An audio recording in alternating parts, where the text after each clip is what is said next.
जय हिंद मेरे भावी शिक्षक साथियों। तो कैसे हैं? चलिए, आशा करता हूं कि अच्छे होंगे, जहां होंगे मस्त होंगे, तंदुरुस्त होंगे, ठीक ना।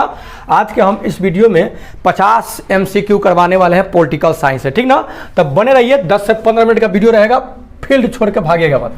भारत के उपराष्ट्रपति को पदच्युत यानी रिमूवल यानी हटाने यानी करने का संकल्प निम्नलिखित में से कहां प्रस्तावित किया जा सकता है? तो केवल लोकसभा में, याद रखिएगा, केवल राज्यसभा में। क्या चीज में? केवल Rajya Sabha. Option number D correct answer हो जाएगा। आगे देखेंगे फटाफट। निम्नलिखित में लोकसभा के अध्यक्ष यानी लोकसभा स्पीकर जो होते हैं कभी भी नहीं रहे, माने ये में से कौन व्यक्ति हैं जो कभी भी लोकसभा के अध्यक्ष यानी स्पीकर नहीं रहे? बताइए कि कौन थे। तो याद रखिएगा, ये रहे कि ये भी रहे कि ये भी रहे कि के बी सुंदरम नहीं रहे थे। निम्नलिखित में से संविधान सभा के संघ संविधान समिति का अध्यक्ष कौन थे? संघ संविधान समिति के अध्यक्ष कौन थे? तो JL नेहरू थे। कौन थे? JL नेहरू यानी जवाहरलाल नेहरू थे। जब भारतीय न्यायिक पद्धति में लोकहित मुकदमा यानी PIL लाया गया तब भारत के मुख्य न्यायाधीश कौन थे उस टाइम? तब PN भगवती। कौन थे? PN भगवती थे। PIL लाया गया तब PN भगवती थे। P से P अब PIL मिल रहा है। निम्नलिखित में से कौन सा आयोग भारत के संविधान के एक अनुच्छेद के अंतर्गत सुस्पष्ट उपबंध के पालन में गठित हुआ था? तो वो था आपका निर्वाचन आयोग, जो वोटिंग करवाता है, ठीक ना। अगला बताएंगे तने क्वेश्चन में बड़का चुकन दिया है। निम्नलिखित संविधान अधिनियमों में सर किस में एक प्रावधान है कि केंद्र और राज्य में मंत्रिपरिषद का जो आकार होगा क्रमशः लोकसभा के सदस्यों की कुल संख्या व उस राज्य के विधानसभा के सदस्यों की कुल संख्या के 15% से अधिक नहीं होगा? तो ये किया गया था 91वां में। कब? 91वां संविधान जो अधिनियम लागू हुआ था, संशोधन, उस समय ये प्रस्ताव पारित किया गया था। प्रथम लोकसभा के अध्यक्ष कौन थे? स्पीकर तो कौन थे? जी GV कृपलानी थे ना। GV मालवंकर थे, कृपलानी नहीं थे, GV मालवंकर थे। निम्नलिखित संविधान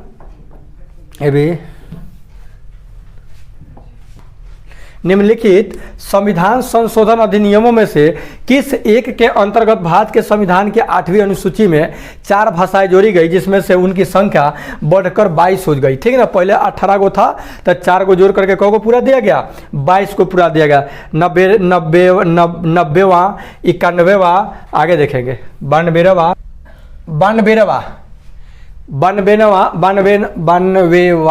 यानी 92वां, ठीक ना। 93वां गजब है। तो याद रखिएगा 92वां जो संविधान संशोधन हुआ ना, उसी टाइम क्या किया गया कि 18 को जो भाषा था उसमें 4 को के और ऐड कर दिया गया, ठीक ना। भारत के संविधान के किस अनुसूची में विभिन्न राज्यों में अनुसूचित क्षेत्रों के प्रशासन और नियंत्रण के लिए विशेष उपबंध है? तब 5वीं अनुसूची में है। किस में है? 5वीं अनुसूची में है।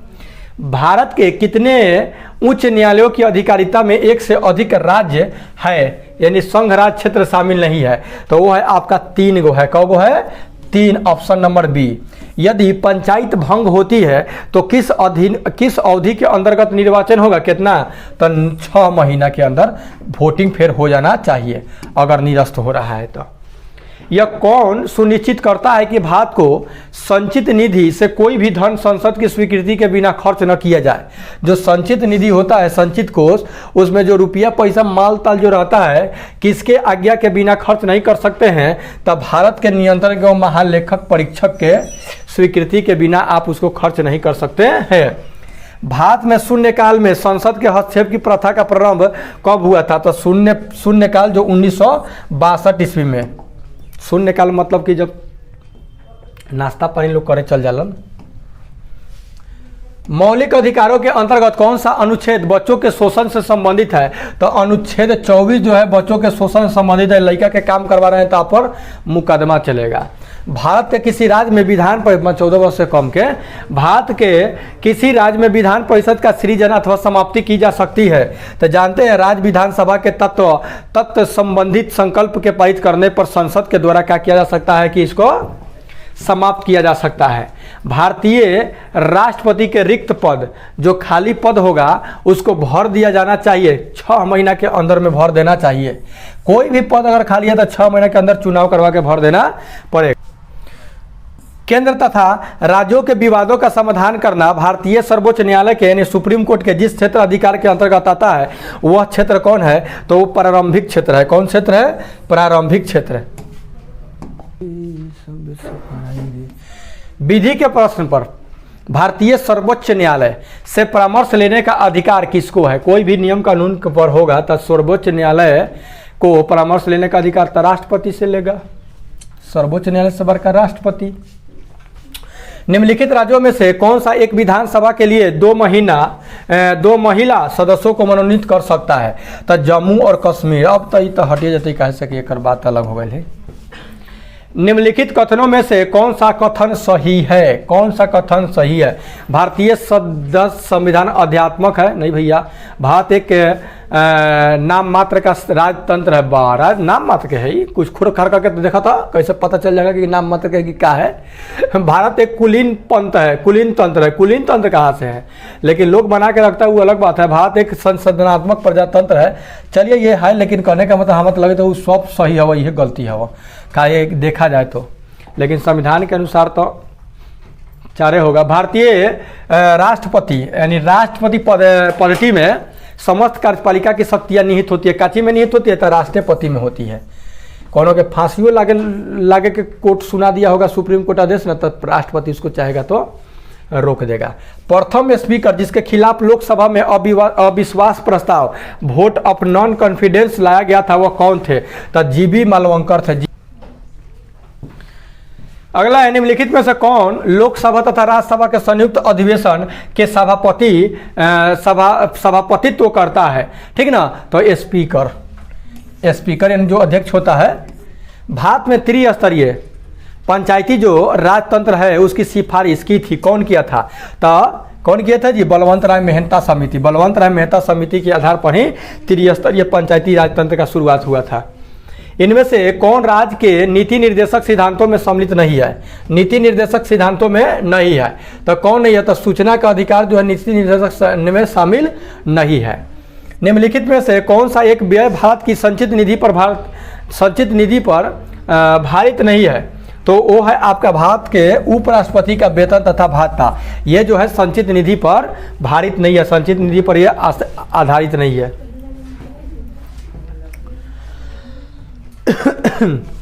निम्नलिखित में से कौन सा एक प्रस्ताव भारत में मंत्रिपरिषद रख सकता है? ठीक ना, तब विश्वास का प्रस्ताव जो होता है मंत्रिपरिषद अपना रख सकता है। Option number D correct answer हो जाएगा, विश्वास प्रस्ताव। भारत में वित्तीय आपातकाल की घोषणा आज तक कितनी बार की गई है? तो अभी एको बेर ने भले है वित्तीय आपातकाल। अंतर्राष्ट्रीय संधियों को भारत के किसी भाग अथवा संपूर्ण भाग में लागू करने के लिए संसद कोई भी कानून बना सकती है। सभी राज्यों की सहमति, बहुसंख्यक राज्यों के सहमति, संबंधित राज्यों की सहमति, बिना किसी राज्य की सहमति के वो क्या कर सकता है? अंतर्राष्ट्रीय संधियों को भारत के किसी भी भाग अथवा संपूर्ण भाग में लागू कर सकता है। नियंत्रक एवं लेखा परीक्षक की नियुक्ति राष्ट्रपति द्वारा होती है। अपने पद से उसे हटाया जा सकता है तो संसद के दोनों सदनों के महाभियोग लगा करके उसको क्या कर सकता है? राष्ट्रपति नियुक्त करेगा, लेकिन ये हटा सकता है। लोकसभा के अध्यक्ष जो लोकसभा के स्पीकर होते हैं उसके द्वारा आधिकारिक तौर पर एक राजनीतिक दल अथवा राजनीतिक दलों के गठबंधन को विपक्ष की मान्यता देने हेतु कम से कम होनी चाहिए। कितना होनी चाहिए? ठीक ना, तब 50 को सदस्य कम से कम होना चाहिए। ओके, आगे देखेंगे। संसद द्वारा संकट काल की घोषणा, संसद के द्वारा संकट काल की घोषणा का अनुमोदन कितनी अवधि के अंतराल में होना चाहिए था? तो वह बात है भैया 6 महीना के अंदर। निम्नलिखित में से किसी भौगोलिक क्षेत्र को अधिसूचित क्षेत्र घोषित करने का संवैधानिक अधिकार किसके पास है? कौन मतलब घोषित कर सकता है अधिसूचित क्षेत्र? तो वो राष्ट्रपति के पास ये पावर है। भारत के प्रथम विधि अधिकारों के रूप में कौन सा जाना जाता है? प्रथम विधि जो अधिकार था उसको कौन सा था? भारत का महान्यायवादी को जाना जाता है, महान्यायवादी। ओके, लाभ के पद का निर्णय कौन करेगा? लाभ के पद का निर्णय कौन करेगा? तो संघीय संसद करेगा। कौन करेगा? संघीय संसद लाभ के पद का निर्णय की कोई लाभ के पद पर है तो क्या किया जाए, क्या निर्णय लिया जाए। 6 वर्ष की आयु से 14 वर्ष की आयु के बीच के सभी बच्चों यानी शिशुओं को शिक्षा का अधिकार है। तो ये भी तो एक मौलिक अधिकार है, ठीक ना। ये क्या है जी, ये मूल अधिकार है। ये क्या है, मूल अधिकार की 6 से लेकर 14 तक लोग पढ़ाई भेटाना चाहिए। वर्तमान समय में भारतीय संविधान के अंतर्गत संपत्ति का अधिकार एक क्या है भाई, क्या है, तो ये वैधानिक अधिकार है, लीगल राइट है, ठीक ना। वर्तमान समय में भारतीय संवैधानिक के अंतर्गत संपत्ति का जो अधिकार है यह क्या है, एक वैधानिक अधिकार है। ओके, निम्नलिखित में से कौन सा मूल अधिकार जो है विदेशी नागरिकों को प्राप्त नहीं है, तो अभिव्यक्ति स्वतंत्रता का अधिकार, अभिव्यक्ति और स्वतंत्रता का अधिकार जो है विदेशी नागरिकों को अभी ये प्राप्त नहीं है, ठीक ना। अभी दे दिया जाएगा तब तक लगेगा गुलामी बनने, अभिव्यक्ति की आज़ादी। देखेंगे अंग्रेजों सबके मिल गया आर्मी वार्मी रखने का अधिकार, तो कैसे क्या कर दिया सब। लोकसभा अध्यक्ष को उसके कार्यकाल की समाप्ति के पहले ही पद से हटाया जा सकता है, केकरा द्वारा, ठीक ना। तो कब कैसे, मतलब किस, वो तो हटाने का बात अलग है, माने कैसे, यदि लोकसभा इस आशय का प्रस्ताव पारित कर दे तब हटाया जा सकता है, ठीक ना।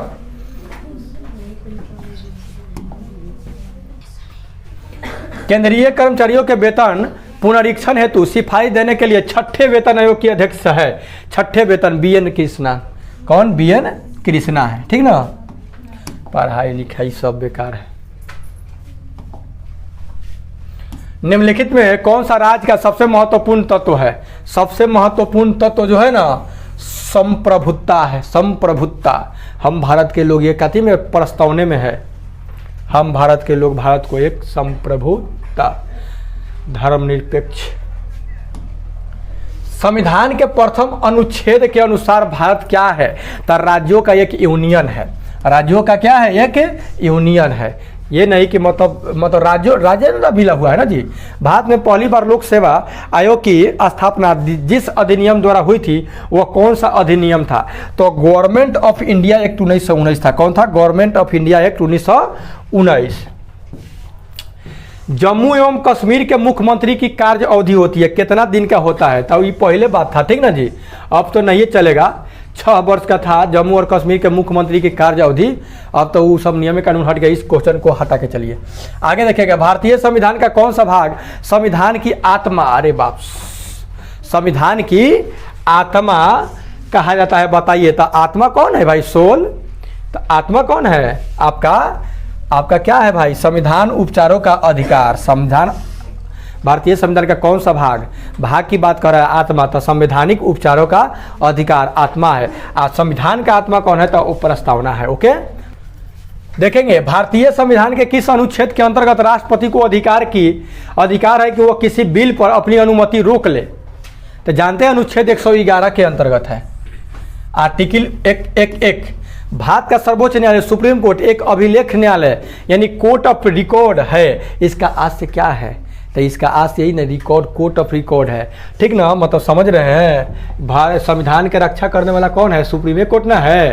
तो इसके सभी निर्णयों का साक्ष्यात्मक मूल होता है, जितना भी निर्णय लेता है उस सब साक्ष्य के आधार पर होता है, और इस पर किसी भी न्यायालय में प्रश्न चिन्ह नहीं लगाया जा सकता है, दूसरा कोनो प्रश्न चिन्ह नहीं लगा सकता है, ठीक ना। थर्ड एंड लास्ट क्वेश्चन देखेंगे। हम न्यायिक पुनरावलोकन की व्याख्या रखते हैं, केवल भारत में, केवल यूके में, केवल यूएसए में, केवल भारत और यूएसए दोनों में, भारत और यूएसए दोनों में सरकारियता आयोग गठित हुआ था समीक्षा करने के लिए। काची के समीक्षा करने के लिए हुआ था, तो संघ और राज्यों के मध्य संबंधों की, संघ और राज्य के मध्य संबंधों की समीक्षा करने के लिए सरकारिया आयोग गठित किया गया था।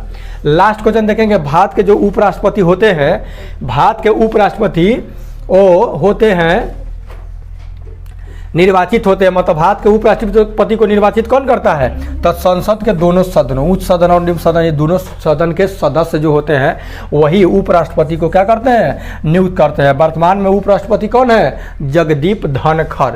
राष्ट्रपति कौन है, द्रौपदी मुर्मू। ओके, मिलते हैं नेक्स्ट वीडियो में, तब तक गुड बाय।